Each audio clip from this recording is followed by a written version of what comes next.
The devastation was absolute. A relentless barrage of strikes shattered Iran's regime, paving the path toward a conflict where the United States aims to eliminate any chance of Iran rising as a significant geopolitical force in the Middle East. Even President Donald Trump found it hard to believe how swiftly Iran's regime crumbled, as the U.S. achieved the most rapid military victory in recent history, all within an astonishing 12 hours. Now, Iran teeters on the edge of total collapse.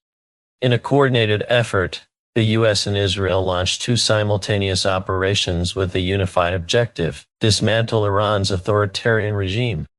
Operation Epic Fury and Operation Roaring Lion unleashed an unprecedented torrent of air power over Iran in mere hours. This assault devastated an already fragile regime, targeting key military installations that could have enabled Iran to mount any formidable retaliation. The sheer scale is staggering. Over just 12 hours, the combined forces executed approximately 900 strikes in a shock and awe campaign that deeply rattled the entire nation. In the following minutes, we'll delve into how the U.S. managed this rapid and overwhelming offensive and explore the strategic intent behind the U.S.-Israel partnership. Throughout the operation, their combined forces systematically dismantled Iranian air defenses, crippled Tehran's ability to respond, and obliterated command and control structures. The end result left Iran as little more than a shadow of the military power it had once projected. Reported initial explosions in Tehran emerged around 5:30 p.m. Australian Eastern Daylight Time, according to the Sydney Morning Herald.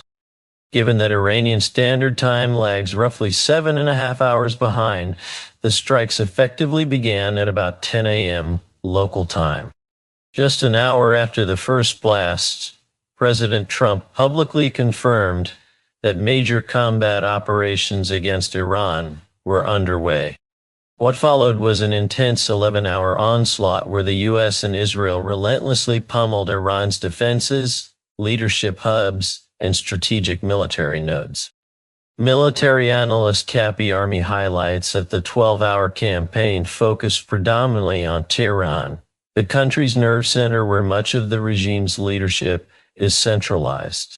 Over this densely populated metropolis, clear signs emerged showing the coalition's dominance in the skies. Tehran's airspace has gone nearly silent, mirroring the closed airspaces seen over war-torn zones like Ukraine and Russia, where military aircraft activity has forced the suspension of civilian flights.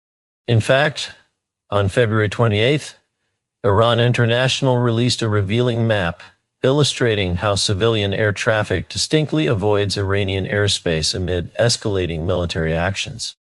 This eerie blackout reaffirms that the U.S. and Israel are well on course to achieving the aerial supremacy necessary to oust Iran's ruling powers once and for all. The aftermath of the U.S.'s devastating 12-hour strike on Iran has sent shockwaves through the region. Planes that flew over Iran just a day before have been rerouted, avoiding not only Iran but also other volatile hotspots like Iraq, Kuwait, and Syria, areas that are both potential targets for Iranian retaliation and launch points for American strikes. In a dramatic and unprecedented move, the U.S. took down Iran's Supreme Leader Ali Kane. This man, who had been at the helm as Iran sought to carve out its place as a formidable military and nuclear power, is now permanently removed from the equation. Alongside him, hundreds, perhaps thousands, of his regime's key leaders and loyalists were eliminated. This catastrophic blow sets the stage for what comes next, a topic we'll delve deeper into later in this video. But for now, we turn to two pressing questions. How did the U.S. manage to execute such a relentless 12-hour onslaught? And what were the specific roles played by the U.S. and Israel in what must be considered the darkest half-day in the entire history of Iran's oppressive regime? To answer the first, the U.S. employed an overwhelming arsenal of firepower designed to obliterate Iran before it could even begin to respond. While we could spend hours dissecting every facet of this massive operation, we'll instead highlight some of the most significant elements. One of the most notable components was the deployment of Tomahawk cruise missiles, unleashed in staggering numbers from over 20 American warships, including destroyers and submarines, that had been strategically positioned in the region over recent months. Incredible footage has surfaced, capturing this missile blitzkrieg. For instance, ground-level videos show America's missiles flying incredibly low, skimming the terrain as they sped toward their targets. In one striking video, 21 Tomahawk missiles are seen racing toward their objectives, one after another, in a continuous stream that lasts just over 30 seconds. Multiple impacts struck crucial strategic locations, and despite Iran's air defenses, which primarily consist of Russian and Chinese systems alongside some domestically developed technology, they failed to intercept a single missile. The low-altitude approach of the Tomahawks played a vital role here. Flying close to the ground makes it exceedingly difficult for radar systems and air defenses to detect an incoming missile, effectively neutralizing Iran's defensive capabilities. There are concerns that the U.S. might have depleted a significant portion of its already limited stockpile of Tomahawks during this intense 12-hour bombardment. However, according to Business Insider, the RTX Corporation, which manufactures these missiles, is already ramping up production to 1,000 units annually. Beyond this initial barrage, the U.S. now has the opportunity to carry out more precise strikes using a wider variety of missiles and munitions. The Tomahawk missiles were undeniably a cornerstone of the operation's early success. Likewise, the fighter jets the U.S. deployed from its nearby aircraft carriers and military bases played a critical role. These advanced jets, launching from positions close to the conflict zone, delivered precise and devastating attacks, further cementing the overwhelming firepower that characterized this unprecedented military campaign. As we continue, we'll explore the coordination and tactical strategies behind these airstrikes and the larger implications they hold for the ongoing conflict. Early reports indicate that during the initial 12-hour surge against Iran's defenses, F-35s and Fa-18 Super Hornets launched from U.S. aircraft carriers positioned in the Persian Gulf delivered significant strikes.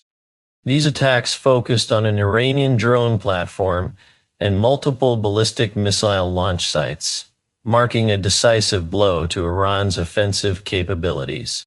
Additional coverage from CNN notes that in the days following this initial assault, U.S. F-16s and F-22s, alongside twin-engine A-10 attack aircraft, actively engaged in operations targeting Iranian military assets. America's aerial campaign also extended to hitting Iran's limited naval bases, further degrading their operational potential.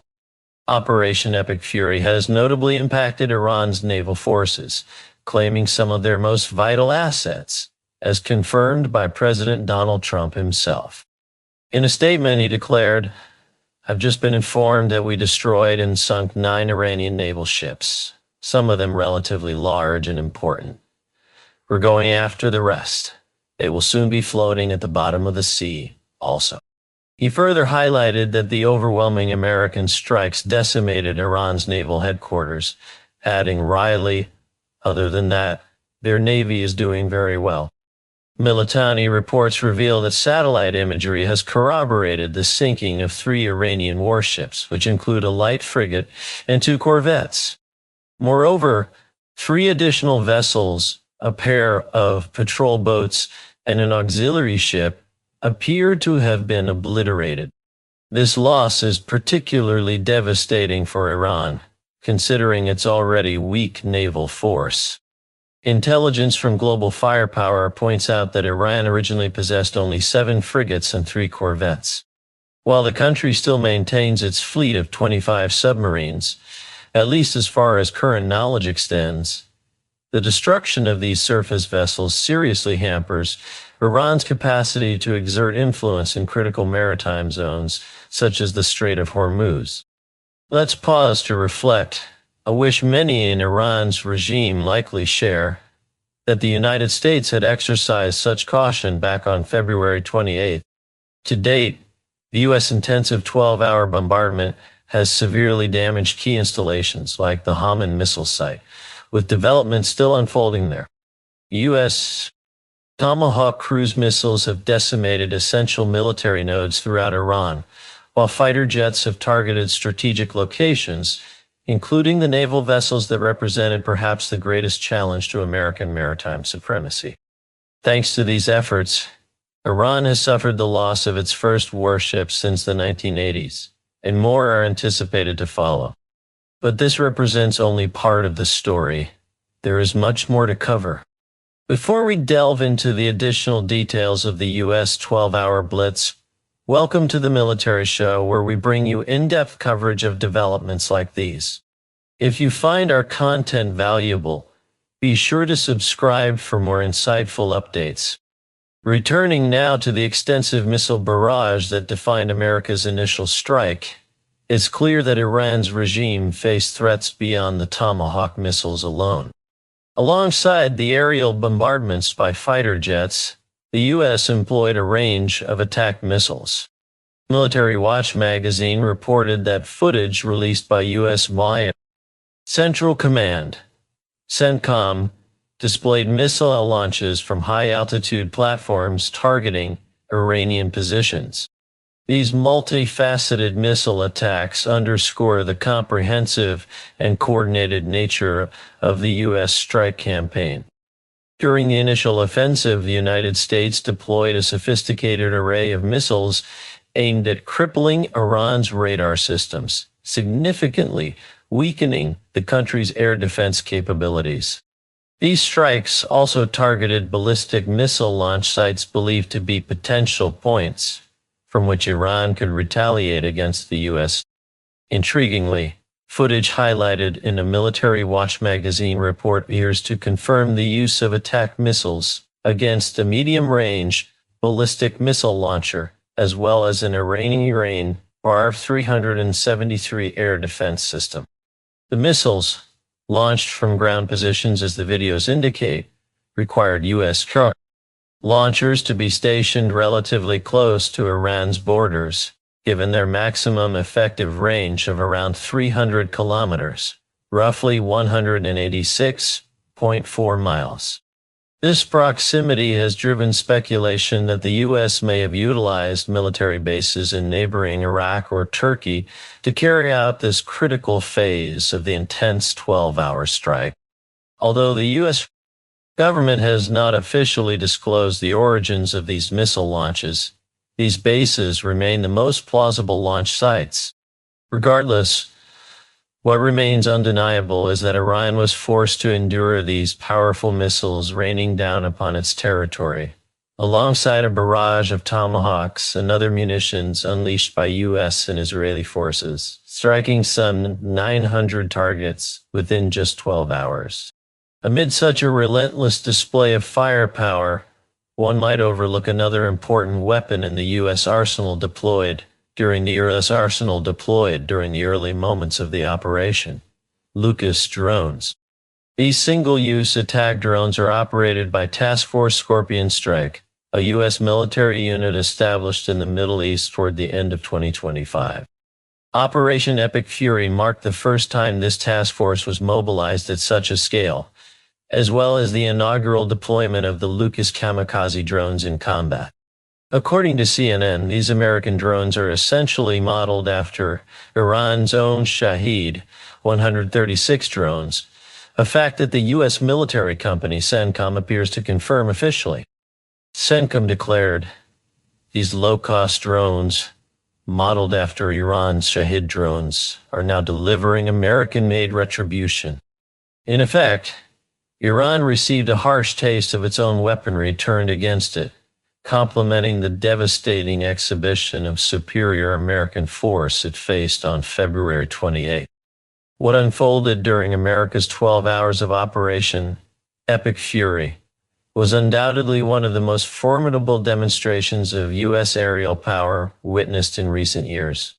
CENTCOM even described the operation as the largest regional concentration of American military firepower in a generation. This statement seems hard to dispute given the scale and intensity of the assault. In just a moment, we will delve deeper into the implications of these strikes for Iran and its regime. But first, it's essential to explore in greater detail how Operation Epic Fury interlinked with Operation Roaring Lion to thoroughly overwhelm Iran within this brief time frame.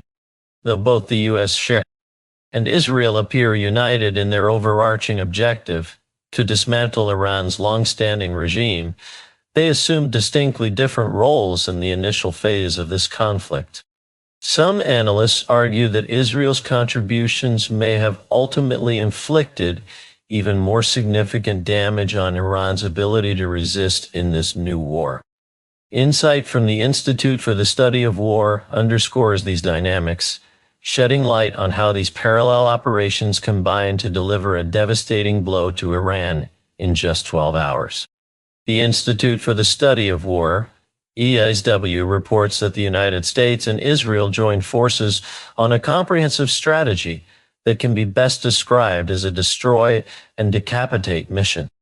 The U.S. focused its airstrikes mainly on military targets, specifically warships and ballistic missile launch sites, which have been widely discussed. Meanwhile, Israeli operations zeroed in on eliminating Iran's top leadership.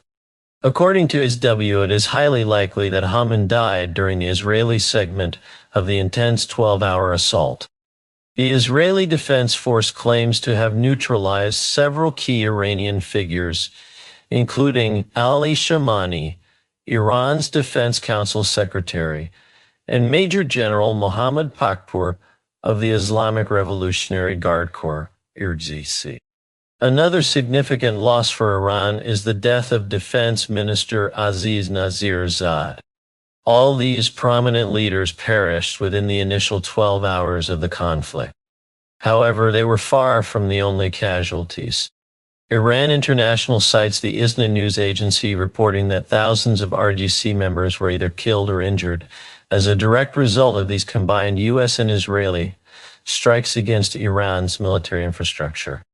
While this staggering figure remains unconfirmed and the ISNA is characterized as a semi-official source, it sheds light on the considerable damage inflicted. Other sources, such as Al Jazeera, cite the Iranian Red Crescent Society, indicating at least 555 Iranian fatalities due to the airstrike. Nevertheless, it remains unclear whether this figure represents solely civilian deaths or encompasses all casualties, including regime leaders.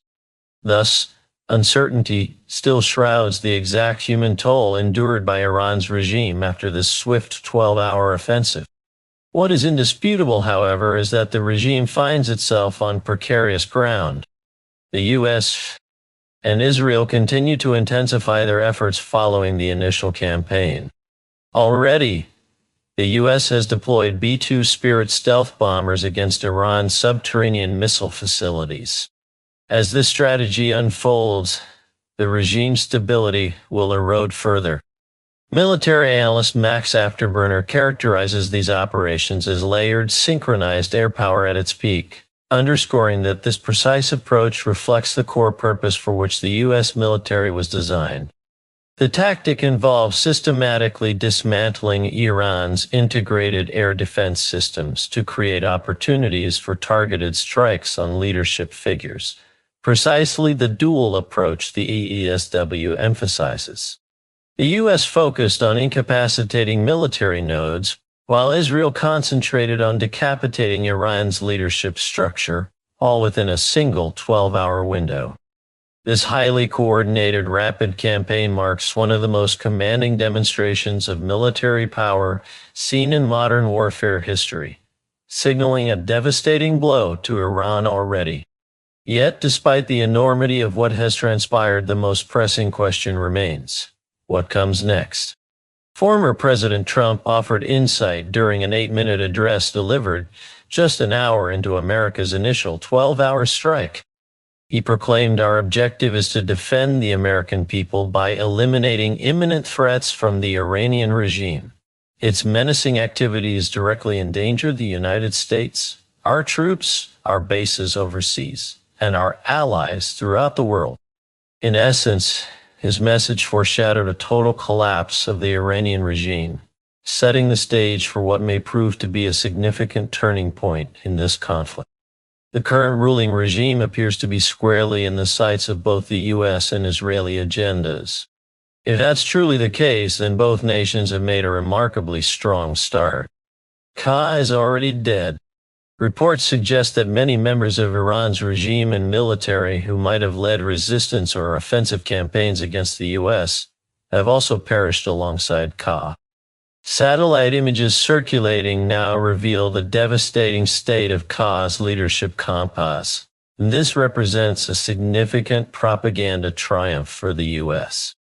These images allow the U.S. to widely showcase not only the immense power of American and Israeli air forces, but also the precision of their intelligence capabilities, demonstrating how quickly and effectively they were able to strike these targets before Cam and his associates had any chance to escape. Such a visual and strategic victory could fuel what the U.S. may hope will be the next stage of the conflict with Iran, a popular uprising against the remaining fragments of the regime, led by the Iranian people themselves. Military analyst Cappy Army speculates that former President Trump has committed publicly to overthrowing this regime as a message of support to the Iranian people who had been protesting against their government in the months leading up to Operation Epic Fury. If the Iranian population rises up on the ground, the U.S. might be signaling that it will continue its airstrikes to dismantle any retaliation mounted by Iran's surviving regime elements. Essentially, this would be a baton pass. The early death of Ka could be laying the critical groundwork for a powerful grassroots rebellion. However, as detailed by Politico, such an uprising faces significant obstacles. Iran has constructed layers upon layers of repressive mechanisms over the past several decades, and these defenses will not simply disappear because key figures like Haman have been killed. The IRGC remains active despite the heavy losses it suffered, and historically, it has been extraordinarily difficult to dismantle regimes as ideologically driven and entrenched as Iran's. Yet, the current Iranian populace is showing a pronounced hunger for change. There is hope they may respond to the U.S. call and succeed where previous efforts have faltered. Politico emphasizes one near certainty. Our support will not extend to deploying ground forces inside Iran. Republican Senator Tom Cotton has made this clear, stating in an interview, "The president has no plan for any kind of large-scale ground forces inside of Iran. An extended air and naval campaign that builds upon the regime-shattering success of the initial blitz is far more likely." The U.S. is clearly hoping that any necessary ground force will come from Iran's very own oppressed citizens, who have been yearning for regime change. Adding another layer of concern for Iran's current regime, there are other regional players involved. The Times of India reports possible covert cooperation between Israel and Saudi Arabia during the lead-up to the initial 12-hour series of strikes. This collaboration may become more open and coordinated as the conflict continues to evolve, potentially increasing pressure on Iran from multiple fronts. The Saudis have ample reasons to want the removal of Iran's unpredictable regime, especially since Tehran has been actively trying to assert itself as a major power player in the Middle East. Meanwhile, the United Kingdom has announced a limited role in the conflict. Although initially refusing, the UK has now offered the US access to its military bases, signaling a small but significant shift in involvement. However, most Gulf states still hold a consensus. This war is not theirs to fight. According to Laser, even though Iran has retaliated against us, and Israeli strikes by launching a handful of missiles and drones targeting American bases within the Gulf, the broader regional stance remains cautious. At this moment, the outlook for Iran's regime looks bleak. Its supreme leader is dead. A majority of its air defense systems have been destroyed. Large portions of the Islamic Revolutionary Guard Corps, IRGC, are wiped out, and the entire regime is plunged into chaos.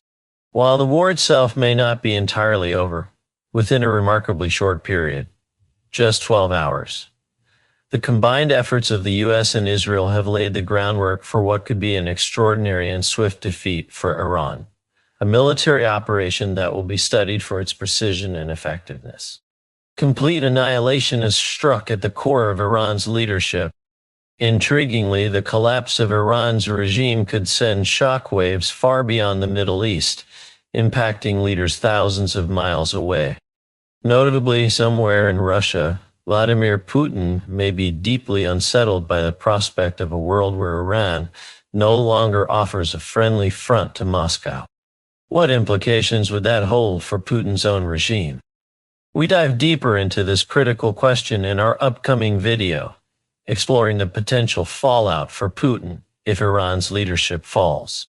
If you found this analysis insightful, please subscribe to our channel as we continue to report on the latest developments in Operation Epic Fury. As always, thank you for watching.